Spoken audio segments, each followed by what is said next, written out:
जोहार। अभी झारखंड के सरकार के सूचना विभाग IPRD के द्वारा एक सूचना जारी की गई है कि माननीय मुख्यमंत्री जी और माननीय विधायक गांडे कल्पना सोरेन जी विगत दिनों एक हत्या आरोपी कैदी नौशाद अंसारी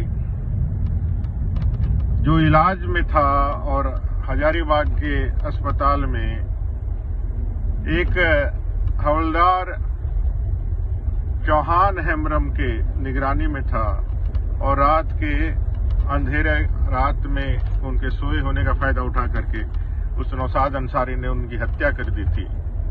यह 11 तारीख की घटना है और आज हम लोग 17 तारीख को ये बात कर रहे हैं।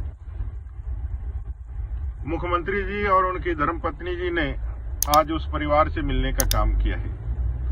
मैं आपको बताना चाहता हूं कि हमारे प्रदेश अध्यक्ष बाबूलाल मरांडी जी अपने आसाम प्रदेश के मुख्यमंत्री और सह प्रभारी झारखंड के चुनाव के श्रीमान हेमंत बिस्वा शर्मा जी ने जब इस घटना को सुना और जब उन्होंने इसकी संवेदना को जानकारी लिया, इतने विभत्स घटना हुई है, इतना गंभीर मामला है और अभी तक कोई भी सरकार का मुख्यमंत्री न उनके विधायक इस पीड़ित परिवार से मिलने के लिए गए और उन्होंने कल जब कार्यक्रम बनाया इस पीड़ित परिवार से मिलने का गांडे जाकर के बेंगाबाद जाकर के, तो प्रशासन हलचल मच गई। मुझे लगता है कि मुख्यमंत्री जी के कहने पर उनके परिवार के सदस्यों को आधी रात में उठा करके आज यहां मिलवाने का काम किया गया है। इस बीच में अपने दोनों ही नेता वहां उनके घर गए थे जहां उनकी माता जी से मुलाकात हुई थी। मेरा 4 प्रश्न है।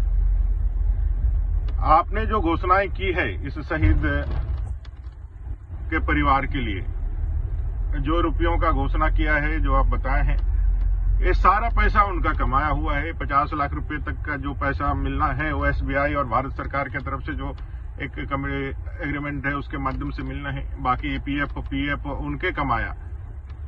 चौहान हेम्ब्रम के कमाए हुए पैसे को ही आपने एक पैकेज बना करके बड़ा पैसा आप 1 करोड़ समथिंग उनको दे रहे हैं। सरकार के रूप में आपने क्या दिया इस शहीद परिवार को? पहला प्रश्न।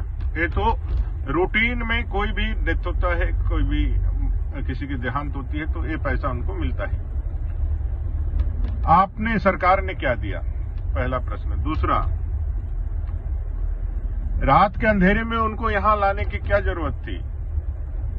वहां के जनप्रतिनिधि आप थे, आप वहां जाकर के इस परिवार को क्यों नहीं सांत्वना दिए, क्यों नहीं उनको संवेदना प्रकट की?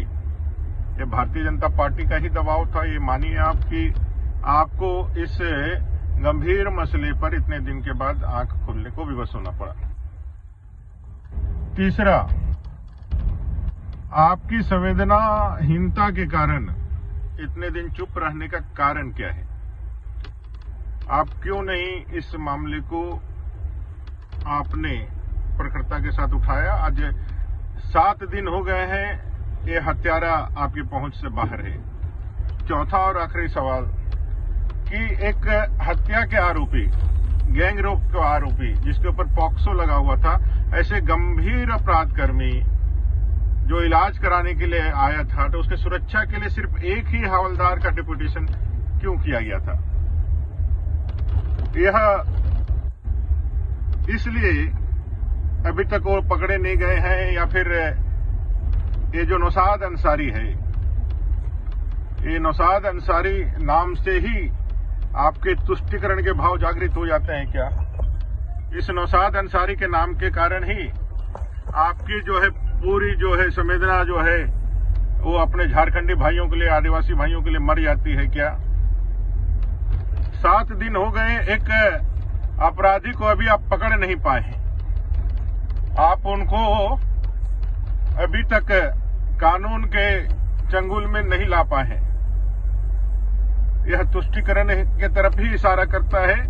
इसकी जांच होनी चाहिए कि भी एक सजा याफ्ता कैदी को जो उम्र कैद बिता रहा हो, जो हत्या का आरोपी हो, गैंग रेप का आरोपी हो, उसको सिर्फ और सिर्फ एक हवलदार के साथ आप कैसे वहां रहने देते हैं। फिर उसकी हत्या हो जाती है, हवलदार की हत्या कर देता है और वो पैदल भाग जाता है। और अभी आप एक सप्ताह तक उसको पकड़ नहीं पाते हैं। और आज जब भारतीय जनता पार्टी अपना जो है सक्रियता दिखाती है, तो उस गरीब परिवार को आप उनका हक देने के लिए आगे आते हैं और आप PIRD के माध्यम से अपना पीठ थपथपाते हैं। जान के रखिए, यह भारतीय जनता पार्टी के कार्यकर्ता है, भारतीय जनता पार्टी के नेतृत्व है, जो गरीबों को, आदिवासियों का हक दिलाने के लिए लगातार संघर्ष करता रहता है। और हम इस सरकार का जहां असफलता मानते हैं, वहीं भारतीय जनता पार्टी के अपने नेतृत्व का हम धन्यवाद और सफलता मानते हैं कि उनके छोटे से प्रयास से इस गरीब परिवार को उसका हक और अधिकार मिला। ऐसे सरकार और ऐसे लोग जो सिर्फ और सिर्फ अपना विचार और विवेक वोट बैंक और तुष्टिकरण की राजनीति से ही तय करते हैं, ऐसे लोगों से झारखंड को सावधान रहना चाहिए। जय हिंद, जय झारखंड, जोहार।